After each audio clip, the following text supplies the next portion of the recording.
Hello friends, I am Anil Aaytan. आपके अपने YouTube channel Anil आयतान में आपका स्वागत है। इस वीडियो में आप समझेंगे क्वेश्चन नंबर 1 के 5th और 6th भाग को। तो क्वेश्चन नंबर 1 में क्या पूछा है, निम्न समीकरण युग्मों को रैखिक समीकरणों के युग्म में बदलना है, बदल कर हल कीजिए। तो ये हमारे पास जो समीकरण युग्म दिए गए हैं, इनको पहले हमने रैखिक समीकरण में बदलना है और फिर हमने इनको हल करना है। तो पहले हम 5th भाग को हल कर रहे हैं।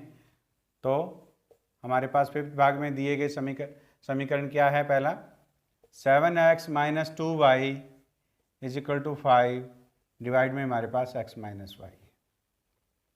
और अब क्या करते हैं, हम जो एक्स वाई है इसको अलग अलग डिवाइड कर देते हैं।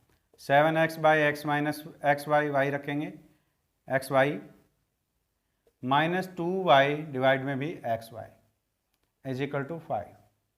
तो x से x कैंसिल और y से y कैंसिल हो गया। तो हमारे पास क्या आ गया, 7/y - 2/x = 5। ये हमारे पास पहला समीकरण हो गया। अब हम दूसरे वाला लेते हैं। क्या है, 8x + 7y डिवाइड में xy = 15 है। तो xy को अलग अलग दोनों जगह कर सकते हैं हम। इसको ऐसा भी लिख सकते हैं, 8x/xy + 7y/xy = 15।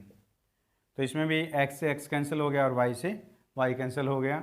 तो क्या आ गया, 8y + 7x = 15। ये हमारे पास समीकरण 2 आ गया। तो इसमें भी डिवाइड में y है, इसमें x है, इसमें डिवाइड में y है, डिवाइड में x है। तो यहाँ हम 1 लिख दें तो क्या हो जाएगा, 1/y हो जाएगा। क्यों मल्टीप्लाई 1 करेंगे तो कोई फ़र्क नहीं पड़ेगा, तो 1/x हो जाएगा। सिमिलरली हम यहाँ कर सकते हैं 1/y, 7 को 1 से मल्टीप्लाई करेंगे तो भी 7 रहेगा, और 1/x। तो 1/y को हम p मान लेते हैं और 1/x को q मान लेते हैं। माना 1/y = p और 1/x = q। जो इससे पहले के क्वेश्चन हैं उसमें हम 1/x को p मानते हैं और 1/y को q मानते हैं। इसमें उल्टा है, जो पहले भाग में है 1/y है, इसलिए 1/y को p मान रहे हैं और 1/x को q मान रहे हैं। माना तो ये हमारे पास p और q के जो मान जो हमने माने हैं समीकरण 1 और 2। तो अब समीकरण 1 और 2 हमें कैसे मिलते हैं। तो समीकरण 1 से 1 में हम 1/y = हम क्या पुट कर दें, p, और 1/x = हम क्या पुट कर दें, q। तो हमें क्या मिलेगा, 7p - 2q = हमारे पास 5। ये हमारे पास थर्ड इक्वेशन आ गई। अब हम समीकरण 2 से, समीकरण 2 में भी हम 1/y = क्या पुट कर दें, p पुट कर दें, और 1/x की जगह हम क्या पुट कर दें, q पुट कर देते हैं। तो 1/y = p है तो क्या हो गया, 8p। क्या हो गया, 8p। That implies 8p + 7q = हमारे पास क्या है, 15। ये हमारे पास फोर्थ इक्वेशन है। अब समीकरण 3 को हम 7 से मल्टीप्लाई कर दें और समीकरण 4 को हम 2 से मल्टीप्लाई कर दें, तो q के जो कोएफिशिएंट है वो समान हो जाएंगे, इक्वल हो जाएंगे, और फिर हम इसको विलोपन विधि से हल करेंगे तो हमें p का मान मिलेगा। तो समीकरण 3 को हम किससे गुणा कर दें, 7 से। तो हमें क्या मिलेगा, 49p - 14q = हमारे पास 35। और समीकरण 4 को हम गुणा कर रहे हैं 2 से। तो हमारे पास कितना आएगा, 16p + 14q = 30। और दोनों को क्या कर दें, हम ऐड कर देते हैं, तो ये कैंसिल हो गया। ये हमारे पास कितने आ जाएंगे, 65p = 65। तो ये हमारे पास आ गया। तो P का मान क्या आ जाएगा हमारे पास 65/65, तो P इज इक्वल टू हमारे पास क्या आ गया 1 आ गया। तो P का मान समीकरण 3 में रखने पर P का मान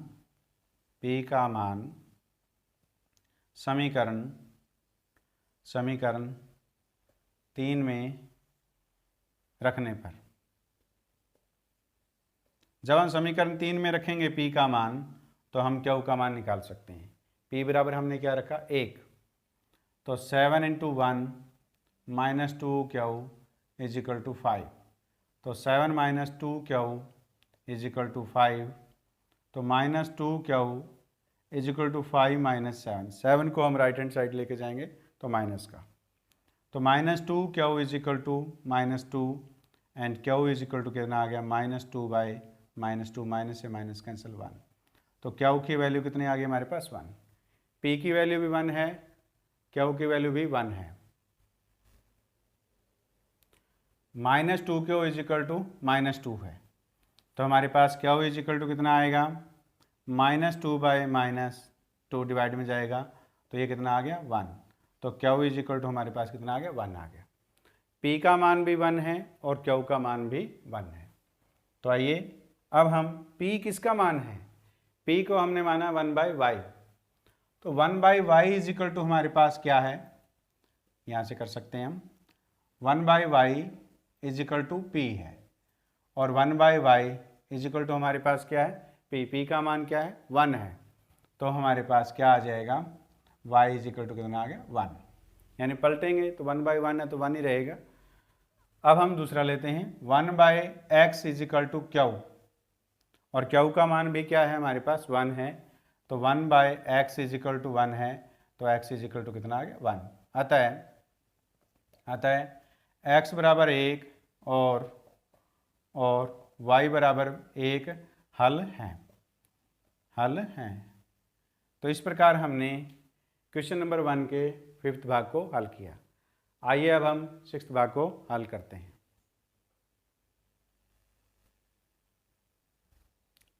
क्वेश्चन नंबर 1 के 6th भाग में हमारे को दिया हुआ है 6x + 3y is equal to 6xy, 2x + 4y is equal to 5xy।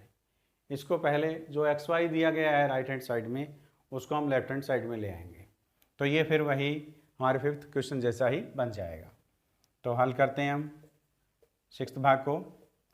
6x + 3y is equal to 6xy दिया हुआ है, xy को हम लेफ्ट हैंड साइड में ले आते हैं, तो 6x + 3y डिवाइड में xy इज इक्वल टू 6।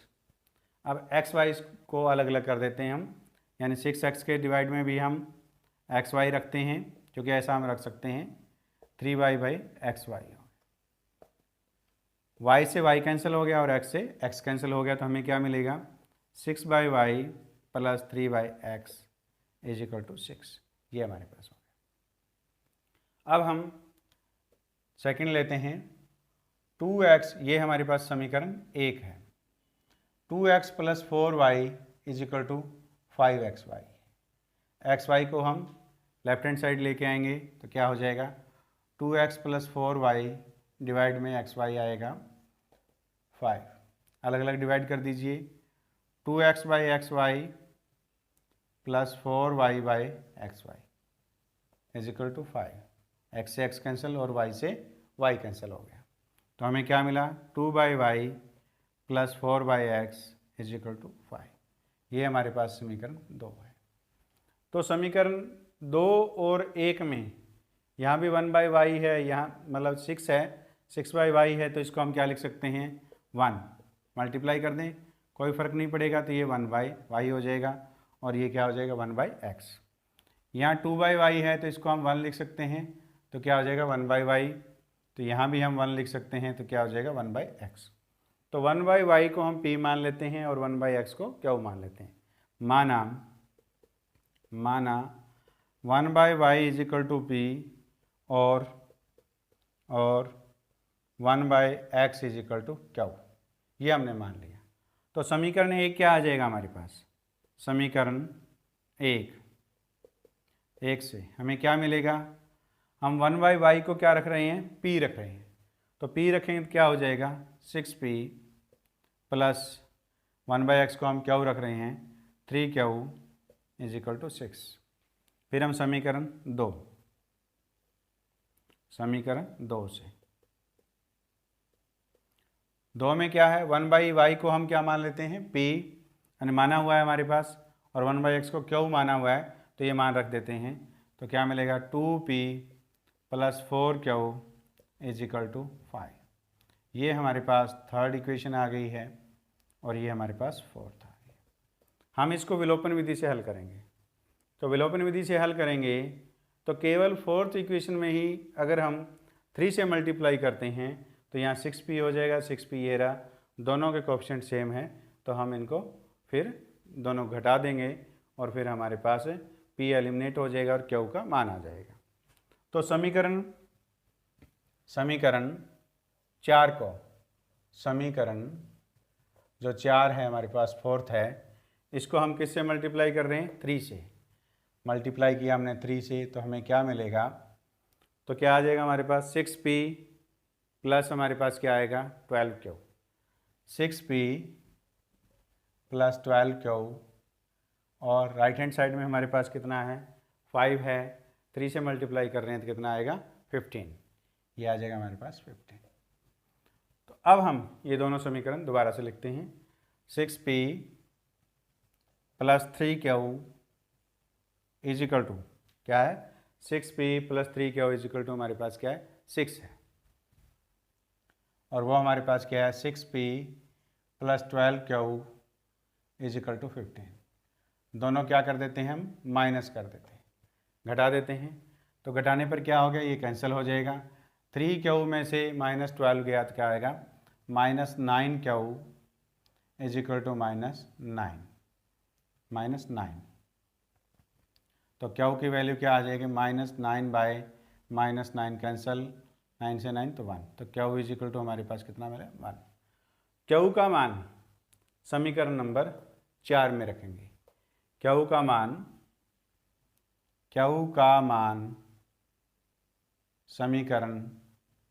समीकरण 4 में रखने पर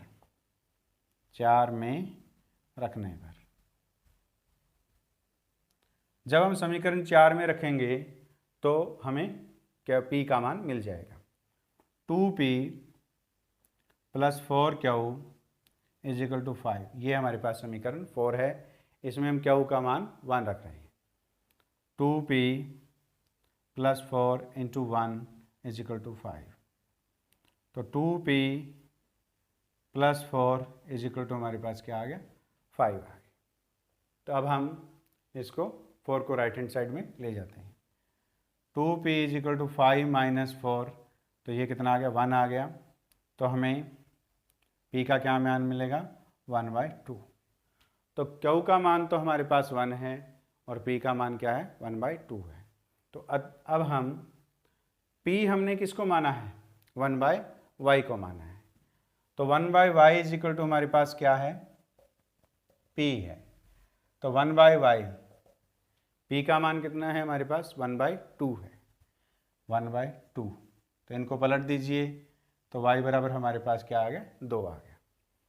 इसी प्रकार जो है q का मान कितना है 1, और 1 q बराबर हमने क्या माना है 1/x, तो 1/x इज इक्वल टू हमारे पास कितना आएगा 1, तो x बराबर कितना आ जाएगा 1। अतः x बराबर 1 और y बराबर 2 हल हैं। इस प्रकार हमने क्वेश्चन नंबर 1 के 5वें और 6ठे भाग को हल किया है। यदि ये क्वेश्चन आपको समझ में आए हैं तो इस वीडियो को लाइक कीजिए, अपने दोस्तों के साथ शेयर कीजिए और आपके अपने YouTube चैनल अनिल आइतान को सब्सक्राइब कीजिए। Thanks for watching.